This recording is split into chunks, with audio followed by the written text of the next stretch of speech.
G'day, Carl here, Truck Trader Deal of the Day. Here we are today at Turners Trucks and Machinery at 57 Lunds Road in Middleton, Christchurch.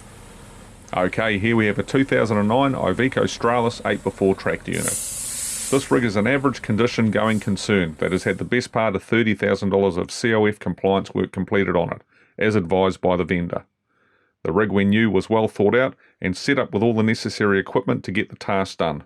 It features full factory aero kit, fitted to the cab with sliding fifth wheel and alloy checker plate covers installed on the chassis, complete with a toolbox behind the cab.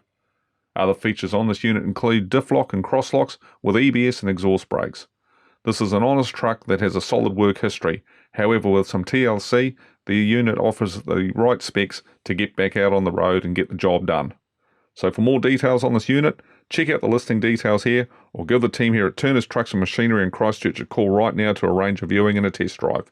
Thanks for calling by to look at the listing, and until next time, safe roads.